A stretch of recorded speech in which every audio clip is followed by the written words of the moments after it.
I do think that when we think about some of the stuff that came out in July and some of the like power abuse or power differences Mhm. exist, like in early Brawl days, those things didn't really exist. You know, Absolutely how did many not. people, yeah, like how many sponsors, how many people were competing for the single sponsorship? How many people had an audience of 100,000 people to tweet to? Like, not that many. And that was the same culture that like you could go over to somebody's house that you didn't even know and you'd feel safe, or that's the same culture where you like you help. It doesn't matter if they're in the community, then you like them. But now it's huge, and that's such a mixed blessing. There's more people playing our game, but it also means that we're all a little bit stranger to each other. No, true. I mean, I also think that it's just like it also set us up that we now truly do need a foundation. Like I always talk to people. Actually, it's funny because Fallen posted a tweet about this. Today. I always tell people that right now, Smash is a great pit stop for people. It's a beautiful place. You can learn and bond with friends. But for most people, it's you learn lessons, you learn about yourself, you love the game, and you can still love the game, but most people will have to move on. And that's something that I say, with pain in my heart because I would love there to be a house. I would love there to be some kind of home. But we are in this place where we don't necessarily have that. We don't have the foundation there. And yeah, like you said, it's grown so big where we are in a point where we do need the foundation. And some of that we talk about it and we look at Nintendo. But I do believe that we are in a space, especially with if you look at it from like a marketing standpoint and kind of the things that we're able to do from a legal perspective in terms of gaining sponsors to do events and do things right and get funding. Um, I think we again really need to start looking at ourselves more so in what we are doing um, as a community, right? Like you said, like there's a ton of people that are in there and they say they're going to do this and that and the third, and it doesn't get done, or they don't agree, or they find some way to just skirt around the issue. Um, there's not enough people picking up the hammer and being like, this is our home. Like we need to take care of it, and we need Yeah. to do something about it. I don't know how many times I hear people who are been smashers for 10 plus years telling me that like, oh gosh, I hate the Smash community. I'd never be a Yeah. part of it. They're like, oh, this is so bad. I'm gonna quit tomorrow. Yeah, dude, I'll see But they you for keep 12 coming more back. years. Yeah, dude. Yep. Like it's this mentality of like I can just say I'm not one of them, so I can still enjoy being one of them, but I'm not going to actually deal with the issues, right? I'm going to Mhm. take all the good and then not really deal with the issues there. And it's rough, man. It's sad to see. I'm sure like I don't know if I've seen like it or not, but like I am very jaded too about a lot of the things I've seen as I continue to grow in the scene, and I still have some hope. Like I really want to see people build together, but it's like a lot of us really need to start looking at ourselves. We need to stop pointing fingers at this person and that person, and look at like what are we doing in community, especially people in places like in positions of authority, right? That people who have the capabilities to make some kind of difference, and people are sitting back and not really doing anything there. And even like if it's not just ourselves doing it, even feeding into people like for example like Dr. Reed, like you do incredible things, and I love that you see some people like a Toph or like a Tafel, or some people I'll see like they will talk highly of what you are doing and support, and like even just that can be done even more so. I wish I saw more people being like, I don't need you to sit here, like I know you didn't get your PhD in this, that's okay, right? And it's like, but you know what, there's someone who is, and they're doing the work, so support them. And it's like, yes, eventually I would love to see a world where it's like you guys actually have um, some kind of monetary support where you guys can do all the things that you need to do. But even then, I think sometimes people just go like, "Oh, well, it's this great thing, so I can't really do anything." Where it's like even like just retweeting and acknowledging and supporting and being like, "Yes, we need to have discussions. All right, so we need to talk with people." You know, I think that goes a long way, and people love to either make the issue seem so big to excuse why they can't do anything about it because their effect would be marginal, right? Or people in positions of power who can make a lot of real change and they simply are not caring. And it sucks. Like it sucks to really come down to that conclusion, but I truly feel that's where we're at. Yeah, if God, agree with everything you're saying. Something Yeah, I know, I'm with you. something really interesting about what you said, Bam. You're saying about like how people can just something even just like a retweet can do this or whatever. If we can destroy people so easily with Twitter and with cancel culture, why can't we just as easily build them Build up? them up. Exactly, man. Yep. Amen. Amen to that. Yep. Brilliant. So one of the things that comes to mind is how much courage it takes to stand toe to toe with a lot of the really powerful members of our community. Especially with the magnitude of social media following some of these people have. We're talking like, if not full blown celebrities, demi celebrities, where if they don't like what you're doing, they can send a whole horde of people on you, no questions asked.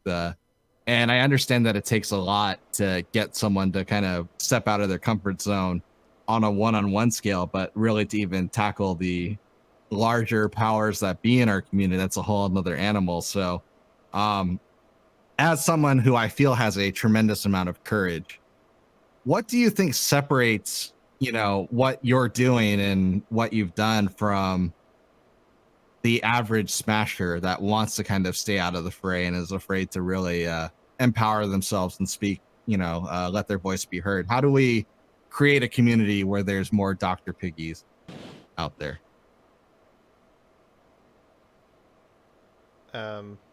I'm not getting No any sound. audio. Yeah. Shoot, I Push forgot. the talk. Push the talk. Okay. Find your voice. Find your voice. You got it. Don't worry. Okay. There you go. There we go. So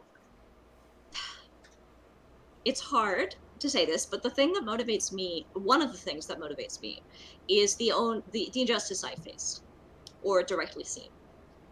So there have been situations in my life when I was a child where I was basically helpless, and there were people around me that weren't doing the right thing. That gave me a very strong internal moral compass of like, no, I know what the right thing is, and it's not that. And I don't think everybody needs to like suffer some injustice in order to find passion. But I think we have to recognize injustice when we see it. And obviously that's easiest when you're suffering from it. But they're listening to the voices of people who have, right? So how long has it taken people to understand that, like, yes, women do get harassed more in Twitch chat? Like, it took a long time and a lot of women saying it before anybody started modding their chats for that kind of thing. So my passion is in correcting or addressing an injustice. It's helping somebody that's hurting.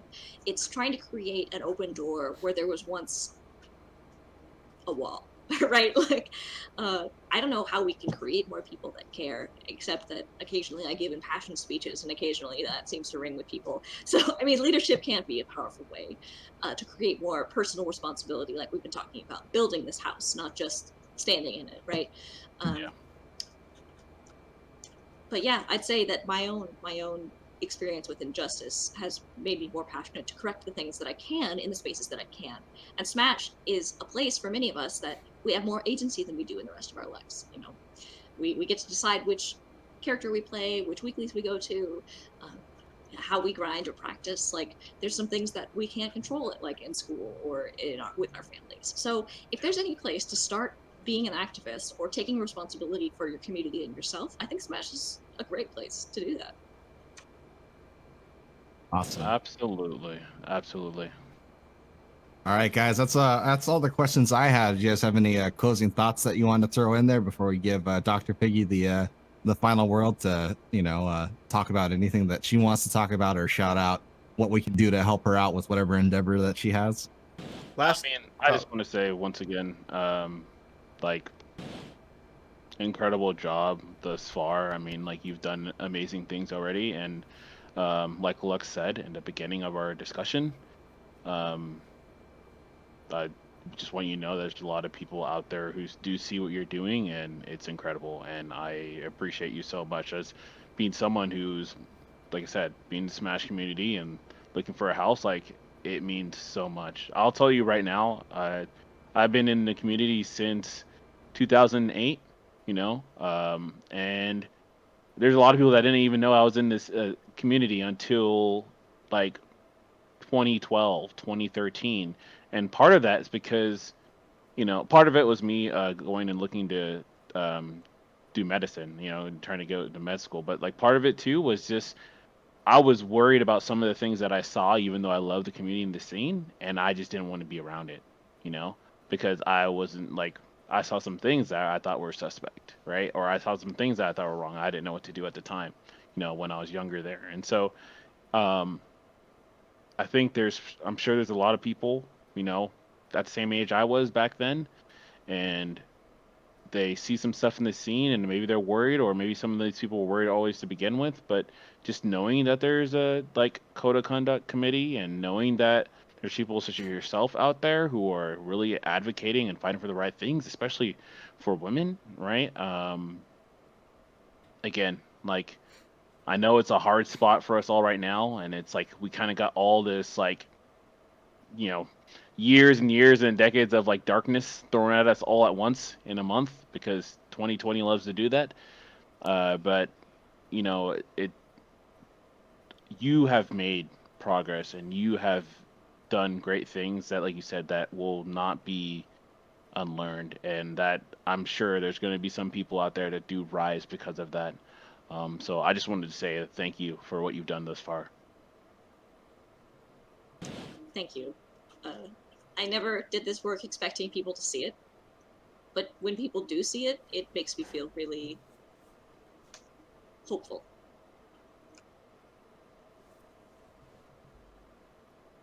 Cosmos, you got anything? I was gonna make a silly joke and ask who she mains. So I think That's a very important question. Yeah, We're all as- smashers, man. the most hard hitting, Come right? on, man. Deal with the program. Yeah. In You're about to PM, lose all your followership in just a second if you pick the wrong one. in PM and Ultimate, I play Zero Suit. In Ultimate, I also play Pikachu Hell because he was yeah. broken for a long time. I respect it. I know. Alexis happy. Hell yeah. Hey, ZSS Nation right here. Is that why she's here? Their suit mains always sticking together, dude. Yeah. All My right, well, my husband, my now husband, who I met Congratulations. partially because of Yeah. Smash, he was like one of the best Zero Suit mains in PM, and that was one thing we really connected on when we first started dating. Nice, nice. nice. That character is sick in PM, dude. No lie. Character is so hype. And then I play Martha Melee. Can't go wrong there. Yeah. Classy. Yep. Definitely cannot go wrong. All right. So, Dr. Piggy, thank you so much for being with us. Do you have any closing thoughts that you want to share? How can Smashers get involved? What can we do to support you and make sure that your work is lasting and as impactful as it can possibly be? So one thing I've learned throughout this entire 2-year process, if you read the article that's linked here, you're going to see like my slow journey to be where I am now, right? Is that this stuff is hard and it's going to hurt and suck. Taking responsibility for yourself or trying to fight with people who like believe like you shouldn't have rights or whatever. All of those things suck and hurt. And there isn't really much you can often do to make it stop hurting. So you have to become really good at coping. So learning to lean on your support systems, learning to use your voice when you hurt and ask for help, and those kinds of things are one of the most. That's the thing I've learned most in doing this work, is that I thought that if I was well-spoken enough or reasonable enough that nobody would attack me. But you know what? They're going to attack you no matter what at some point. They don't care. They don't care. Instead of, you can't make them stop attacking you. I've tried that and failed many times. But you can decide, like, you know what? Sometimes quitting because something sucks is a reasonable thing to do. Mhm. And I don't blame many people for leaving the community after everything that was unearthed in July. Yeah. But at least for me, there's some part of me that has really, really struggled to turn my back on the Code of Conduct project, no matter how much it hurt. And so I think coping is one of the most important skills I've learned throughout this whole process. And I would encourage anyone who's trying to do difficult things to learn, to have that weekly therapy session, to learn who you can trust and lean on, and then actually do that stuff when you need it, instead of trying to be the strongest there is. Connecting with that, I think you say, how can we support you? And that's also hard to answer because I do feel like right now one of the reasons I got burnt out in July, and even now struggle to get back into things, is that there isn't enough support. And I don't know right now. Except I wish I were getting paid to do this work. I wish I could, justify it instead of writing a research paper. If I spend 2 hours writing a code of conduct thing, like for my career, that's a sum zero. um, but I don't know how to ask for money or create a system in which we could support the work financially until we cross some legal hurdles, like I was saying, with forming for a 501c or Yeah, 501c3. yeah. So there are some hurdles to receiving that support. Mhm. I think one of the things you could do to support me or the code of conduct generally is the stuff we've been talking about with personal responsibility and building the house we're in. Everyone taking a minute in their own communities to do something is like means that that's one more thing that I didn't have to do, or that we don't have to undo. Um, it's preventative and it's corrective both. So I guess like right now, do what you can where you are, with whatever you have, whether it's clout or time or energy or passion, whatever. Like, just put some of that to the safety and security and growth of Smash. Because we are, the title of the article that we talked about today is The Work of Play. And yes, Smash is a place where many people come to play and not feel like they're responsible. But for every play space, there has to be people that put in the work to craft its and make its foundation strong. Yeah. So I guess my closing thoughts are: learn to take care of yourself. This doesn't get easier necessarily. Keep fighting the fight wherever you're at with whatever you have, and I don't know.